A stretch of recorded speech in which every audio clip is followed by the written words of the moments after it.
Hi friends, ఎలా ఉన్నారు? Welcome back to Jogi Jagadish YouTube channel. మీరు ఎప్పుడు బాగుంటారని కోరుకుంటాను.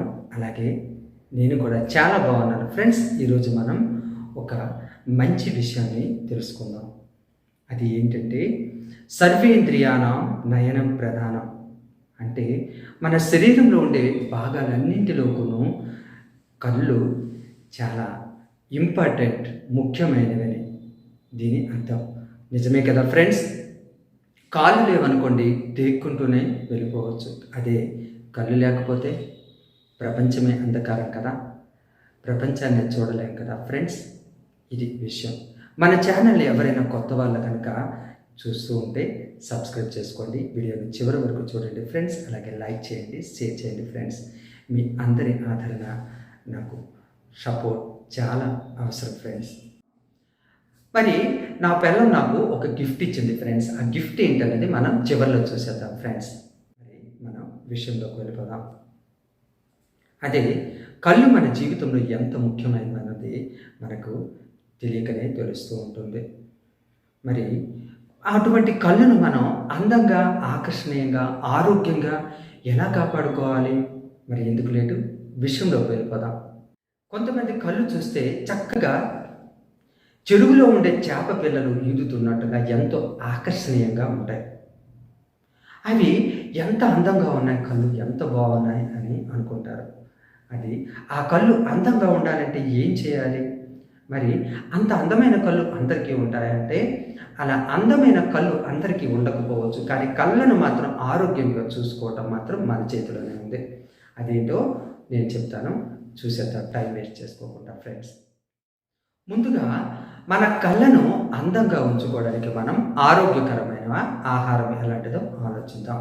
అయితే మన కళ్ళు ఆరోగ్యంగా ఉండాలంటే, మన కళ్ళు అందంగా ఉండాలంటే మనకు విటమిన్ ఏకి సంబంధించిన ఆహారాన్ని మనం తీసుకోవాల్సి ఉంటుంది. అంటే మనకి పుష్కలంగా విటమిన్ ఏ దొరికేది ఆకుకూరలోను.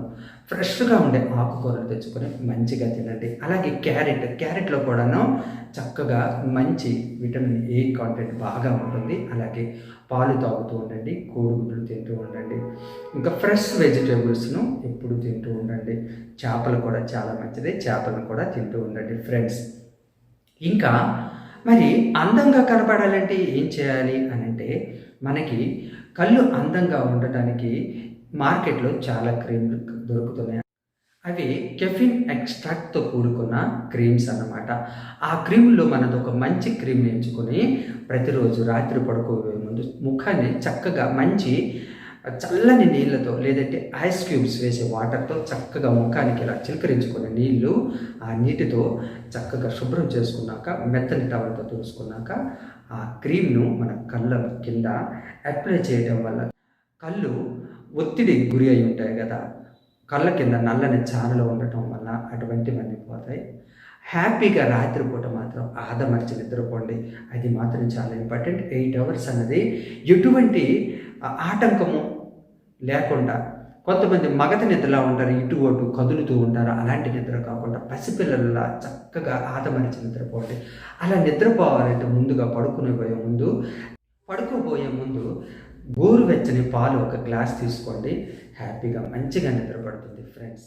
కళ్ళు ఒత్తిడికి గురి అవ్వడానికి కారణాలు ఏంటంటే స్ట్రెస్, మనం బయటికి వెళ్ళేటప్పుడు పొల్యూషన్ వల్ల కావచ్చు, మనకుండే ఒత్తిడి వల్ల కావచ్చు, మనకి నిద్రలేమి కావచ్చు. అలాగే మనము చాలామంది కంప్యూటర్ ముందు, ల్యాప్టాప్ ముందు వర్క్ చేస్తుంటారు కదా, అటువంటి వాళ్ళు కావచ్చు. చాలామంది టీవీ బాగా చూస్తూ ఉంటారు, అటువంటివి కూడా కావచ్చు. ఏదైనా కానివ్వండి, కళ్ళు బాగా ఒత్తిడికి గురవుతూ ఉంటాయి. అటువంటి ఒత్తిడికి గురి కాకుండా ఉండాలంటే మనం కళ్ళకు కొన్ని ఎక్సర్సైజులు చేయాలి. ఆ ఎక్సర్సైజులు కూడా ఏంటో చూసేద్దాం. ముందుగా మన 2 చేతులను ఇలా తీసుకొని కళ్ళపైన ఇలా మూసుకోవాలి. కళ్ళు మరి ఒత్తేట్టుగా కాకుండా, మరీ సున్నితంగా కాకుండా మిడిల్గా ఉంచుకోవాలి. ఇది మాత్రం జాగ్రత్తగా చూసుకోండి. మిడిల్గా ఉంచుకొని మనము లోపల నుంచి కళ్ళను తెరుస్తున్నట్టుగా ప్రయత్నం చేయాలన్నమాట. లోపల నుంచి కనుగుడ్లు ఇలా తెరుస్తున్నట్లుగా ప్రయత్నం చేస్తూ ఉండాలి.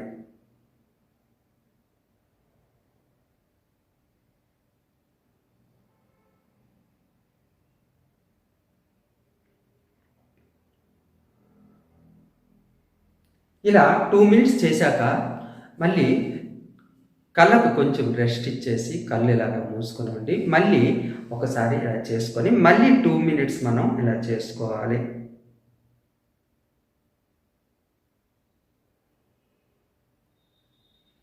టూ మినిట్స్ అయిపోయాక రిలాక్స్ అవ్వాలి. అలాగే కనుగుడ్ల పై నుంచి ఇలా వేళ్ళతో సున్నితంగా ఇలా రౌండ్గా మనం చేస్తూ ఉండాలి. అలాగే రివర్స్లో కూడా మళ్ళీ ఒకసారి ఇలా చేసుకుంటూ ఉండాలి.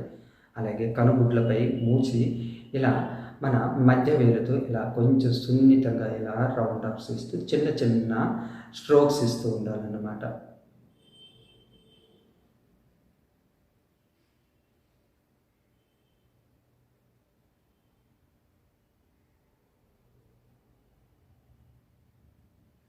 ఇలా చేసుకున్న తర్వాత కళ్ళకు మరి కొంచెం రెస్ట్ ఇచ్చినాక మళ్ళీ ఏం చేయాలంటే మన చూపుడు వేలును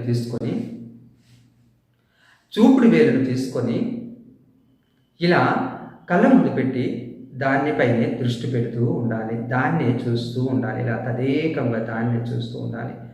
లేదంటే మన ముక్కుకు సంబంధించిన ఈ స్తంభం ఉంటుంది కదా, దీన్ని ఇలా చూసేట్టుగా ఒక్కొక్కసారి అనుకుంటారు మెల్లకళ్ళు చేయడానికి 2 కనుగుడ్లను ఇలా తీసుకొస్తారు కదా, అలా చేస్తే కళ్ళకు మంచి ఎక్సర్సైజ్ అవుతుంది. అలాగే దూరంగా ఏమైనా చక్కని పచ్చని వాతావరణం చెట్లు ఉంటే ఆ చెట్లను చూడటం వల్ల మన కళ్ళకు మంచి వ్యాయామం జరుగుతుంది. మన కళ్ళు పచ్చదనాన్ని ఎక్కువ రిలాక్స్ అవుతాయి అన్నమాట. పచ్చదనం చూడటం వల్ల చక్కగా రిలాక్స్ అవుతాయి. తరువాతను మీకు గనక చేపలతోటి ఉంటే చేపలు ఈదులు ఆడుతుంటాయి కదా, చక్కనిగా చేపలు ఈదులు ఆడుతుంటాయి. ఆ చేప పిల్లలు చేప తొట్టెలను చూస్తూ ఉండండి. అది కూడా మంచి ఎక్సర్సైజ్ ఫ్రెండ్స్. అలాగే మనకి మార్కెట్లో దొరికే కీర దోస దొరుకుతుంది కదా, దోసకాయలు. ఆ దోసకాయలను తీసుకొని వచ్చి ఫ్రిడ్జ్లో పెట్టుకొని చక్కగా పలచగా రౌండ్గా కోసి ఇటువైపు ఒకటి అటువైపు ఒకటి మనం కళ్ళ పైన పెట్టుకుంటే కీర దోసకాయలో ఉండే నీరు శాతం వల్ల మన కళ్ళకు చక్కని వాటర్ అనేది చక్కగా ఉంటుంది, హెల్తీగా ఉంటాయి, చాలా బాగుంటాయి. కాబట్టి ఇలా చేస్తూ ఉండండి. అలాగే మనకు బంగాళదుంప దొరుకుతుంది కదా ఫ్రెండ్స్, బంగాళదుంపలు శుభ్రంగా నీట్గా కడిగేసి చక్కగా ఫ్రిడ్జ్లో డీప్ ఫ్రిడ్జ్లో 1 గంట సేపు ఉంచినాక దాన్ని తీసుకొని దాన్ని కూడా రౌండ్గా స్లైస్లా కోసేసి 2 కళ్ళ పైన పెట్టుకుంటే అలా ఒక 10 నిమిషాలు అలా కూర్చొని సోఫాలో కనుక లేదంటే ఏదైనా చైర్లో కూర్చొని ఇలా మనం కూర్చొని ఉన్నాక తరువాతను శుభ్రంగా ముఖాన్ని కడుక్కుంటే కళ్ళు చాలా కాంతివంతంగా అందంగా ఉంటాయి, ఆరోగ్యంగా ఉంటాయి ఫ్రెండ్స్. కాకపోతే ఇంకొక విషయం ఏంటంటే మనము కళ్ళను కావాలని చాలా మంది నెగ్లెక్ట్ చేస్తూ ఉంటారు. అది ఏంటంటే కళ్ళను మరీ ఒత్తిడికి గురి చేయడం, కళ్ళపైన ఇంట్రెస్ట్ పెట్టకపోవడం అని చెప్పేసి, ముఖ్యంగా మనకు హెయిర్ డై ఉంటుంది కదా వేసుకునేది, అది చాలా పెద్ద శత్రువుగా మనకు పనిచేస్తూ ఉంటుంది. అది ఎలా అంటే చాలా మంది హెయిర్ డై వేసుకొని గంటల తరబడి అలా ఉండి పనిలో ఉండటం వల్ల, ఇది ఎక్కువగా లేడీస్ చేస్తూ ఉంటారు. పనిలో ఉండటం వల్ల నెగ్లెక్ట్ చేయడం వల్ల అది చెమట కారిపోయి వంటింట్లో ఉండటం వల్ల ఆ చెమట అనేది మన కళ్ళలకు తూరుతుంది. అది ఫస్ట్ టైం ఏమి కాకపోవచ్చు, రెండోసారి ఏమి కావచ్చు, 10వసారి ఏమి మనకు అనిపించకపోవచ్చు, కానీ అది లోపల అనేది కళ్ళను డ్యామేజ్ చేస్తూ ఉంటుంది అన్నమాట. చాలా మందిని చూస్తూ ఉంటాము, పుట్టుకతో చక్కని కళ్ళతో ఉంటారు, మధ్యలో చూసేటప్పటికి ఒక కన్ను మూసుకొని పోవడం చూస్తూ ఉంటాం. అది అనారోగ్యం వల్ల కావచ్చు, హెయిర్ డై వల్ల కావచ్చు. అయితే హెయిర్ డై అనేది ఇలా కళ్ళలోకి వెళుతూ ఉండటం వల్ల దానివల్ల మనం చాలా నష్టపోతాం.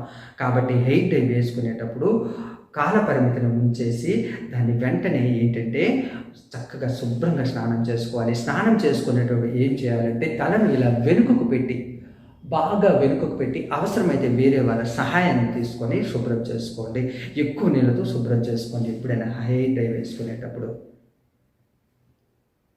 అలాగే ఒక్క విషయం మాత్రం మీకు ఇంపార్టెంట్గా చెప్తున్నాను ఫ్రెండ్స్, అది ఏమిటంటే మీరు రెడ్డింగ్తో నోట్ చేసుకోవాల్సిన విషయం, మన శరీరంలో ఏదైనా భాగము అనారోగ్యానికి గురి అవుతుంది అంటే అది మనకి ముందుగా అలర్ట్ చేస్తుంది, చిన్న సూచనలు మనకి ఇస్తూ ఉంటుంది. వాటిని మనం నెగ్లెక్ట్ చేసామనుకోండి అది మనకు చాలా పెద్ద మూల్యాన్ని చెల్లించుకోవాల్సి వస్తుంది అన్నమాట. కాబట్టి అలా మనకి అలర్ట్ చేస్తున్నప్పుడు మనం జాగ్రత్త పడి మనం ఒక మంచి డాక్టర్ని సంప్రదించి ఏం జరుగుతుందా ఏంటి అనేది మనం తెలుసుకుంటే మన శరీరంలో ఉండే ఆ భాగం చక్కగా ఆరోగ్యంగా మళ్ళీ సెట్ అయిపోతుంది అనమాట. ఇది మాత్రం చాలా ఇంపార్టెంట్ ఫ్రెండ్స్. చెప్పాను కదా, నా పిల్ల నాకు గిఫ్ట్ ఇచ్చిందని. ఆ గిఫ్ట్ని ఏంటన్నది మనము ఇప్పుడు చూసేద్దాం.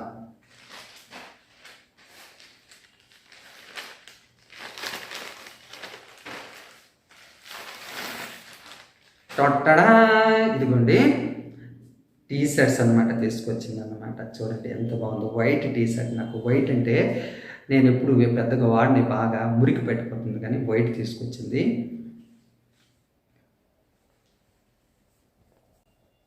ఓకే, బాగుంది కదా ఫ్రెండ్స్. నేను నెక్స్ట్ వీడియో చేసేటప్పుడు నేను దీంతో కనిపిస్తాను. అలాగే ఇంకొక టీ షర్ట్ కూడా తీసుకొచ్చింది. ఓకే, నైస్, వెరీ నైస్, చాలా బాగుంది కదా ఫ్రెండ్స్. నేను నెక్స్ట్ వీడియో చేసేటప్పుడు మళ్ళీ దీంతో నేను కనపడతాను. ఒక విషయం మీకు చెప్పాలనుకుంటున్నాను ఫ్రెండ్స్. అది ఏమిటి అంటే, ఒక ఇంపార్టెంట్ విషయాన్ని మీకు గుర్తు చేస్తున్నాను ఫ్రెండ్స్. అది ఏమిటంటే, ఒక ఫ్రెండ్ కానీ, మన పిల్లలు కానీ, మన వాళ్ళు ఎవరైనా, మన స్నేహితులు కానీ, బంధువులు కానీ ఏదైనా గిఫ్ట్ ఇచ్చేటప్పుడు మాత్రం ఆ గిఫ్ట్ను చూస్తూ ఇది ఎంత ఖరీదు అని మాత్రం అడగకూడదు. అది అడిగితే వాళ్ళని మనం అవమానించినట్లుగా, అలాగే వాళ్ళ ప్రేమను మనము శంకించేట్టుగా అనమాట. వాళ్ళు హర్ట్ అవుతారనమాట, వాళ్ళు మనసులో బాధపడతారనమాట. కాబట్టి దీన్ని బాగా గుర్తుపెట్టుకోండి. అది ఎంత చిన్న గిఫ్ట్ ఇవ్వండి, వాళ్ళకి థ్యాంక్స్ చెప్పండి, బాగుందని చెప్పండి, వాళ్ళు చాలా హ్యాపీగా ఫీల్ అవుతారు. ఇది మాత్రం చాలా ఇంపార్టెంట్. రెడ్డింగ్తో దీన్ని కూడా నోట్ చేసుకోండి ఫ్రెండ్స్. మరి ఇది ఈరోజు విషయం. మళ్ళీ ఒక కొత్త విషయంతో మేము ముందుకు వస్తాను. అప్పటి వరకు సెలవు ఫ్రెండ్స్. మీరు ఎప్పుడు హ్యాపీగా ఆరోగ్యంగా ఉండాలి. Take care, bye friends. Subscribe మాత్రం చేసుకోవడం మర్చిపోవద్దే.